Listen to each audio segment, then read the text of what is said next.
Hello, benevolent beings. In this video, I want to talk to all of those newer practitioners or those people on growth journeys who are actively working to support their own healing, to learn techniques and skills to support the healing of others.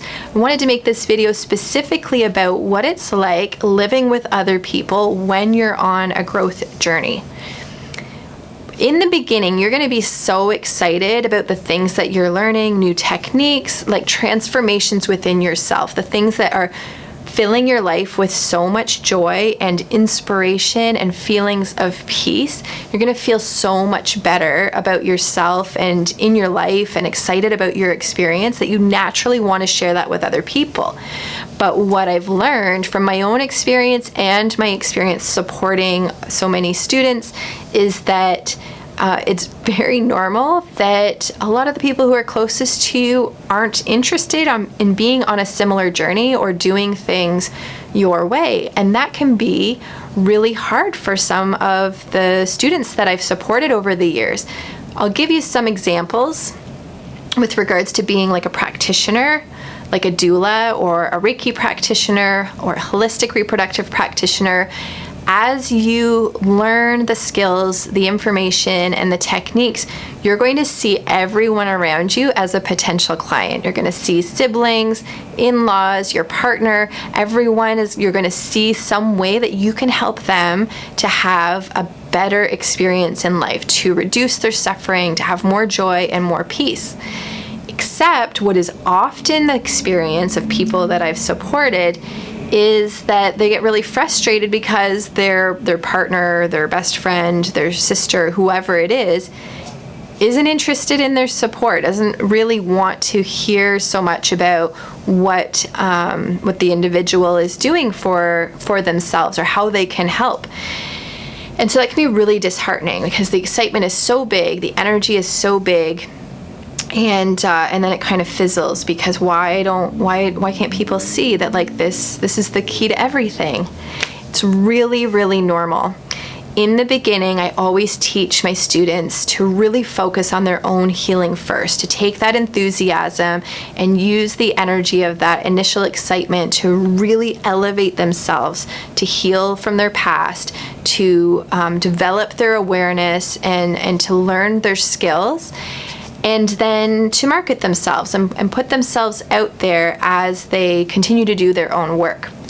Because as you gain clients from your community who aren't necessarily in your closest bubble, that's where you'll get the fulfillment of supporting other people. And it helps to ease some of that frustration when the people that you thought would be most open to receiving your healing support are not. The reality is you can have a full practice, and almost all of the practitioners that I know who have a full practice, it's of people who are acquaintances and their community. They meet new people through their practice. Nobody has a full practice of the people who are closest to them. And so it's just a really natural experience to want to help those people that you love the most and that you have to interact with the most. And then they're not necessarily the ones who are going to show up. So it takes some patience and that reminder to live and let live. It's a really important skill to be able to practice doing it your own way, but allowing other people to do it their way too, including those that you are the most invested in. It's kind of like being a doula. We choose to support our clients and love them through their experience no matter what their choices are. We don't make choices for them. We don't judge them for their choices. And so we are the same with our friends and family members. We want to love them through their experiences and let them do it their way. So we're kind of like doulas as healing practitioners to watch people on their journey, and we might know a shorter route or think we know a better decision, but it's not our journey. And so we have to really respect that and honor and see what the outcome is, and just be observers. And if you are really invested in your own healing journey anyway, that actually leaves a lot less room to be so invested in other people's journeys who aren't even coming to you and asking for your support. The other piece I wanted to talk about in this video is if you are on a personal growth journey, if you are developing your awareness, if you are healing yourself, doing the things that raise your vibe, help you to feel more optimistic, experience more joy and peace in your life, you grow fast. The transformation can happen really, really quickly. What effect does that have on your relationships with people, especially those people who you are closest with, the ones you live with? Sometimes it can be really hard because you can feel yourself kind of growing apart from people that you really love and have invested a lot of your life with. This is going to go a few different ways. Sometimes when you are growing and becoming more light and transforming, you'll inspire others around you. Your vibe will be contagious, and some people will kind of grow along with you, even if they do it their own way. And so you will bring some people with you, maybe at a different rate, but they'll be kind of like joining in here and there and transforming as well. The other thing that can happen is we realize that some relationships are actually, they're just coming to a natural end. It could be because we didn't realize in the past that it was actually a toxic relationship with us, but as we heal ourselves and have a more loving relationship with ourselves, we can sometimes see some relationships a little differently, and recognize that staying in that interaction is not the most loving thing for ourselves, and it's not serving us. And so we want to make sure that we have relationships that are fairly mutually beneficial, that aren't just like a drain, only energy going out, that we're not being used and abused and things like that. We have healthy boundaries in our relationships, and it is through the development of those kinds of things like boundaries that sometimes relationships will kind of just evolve with the shift, and sometimes they come to an end. We can feel a lot of guilt when that happens, and that's really natural too. And so part of our healing and growing is giving ourselves permission to come and go in our relationships. Sometimes we'll grow back together with somebody that we kind of came up away from in the past, and sometimes it can be challenging, but we can stay in relationships even though we're growing and changing, and so we're just forming a new relationship with an existing person. I think the biggest thing to know is you can't make anybody come with you.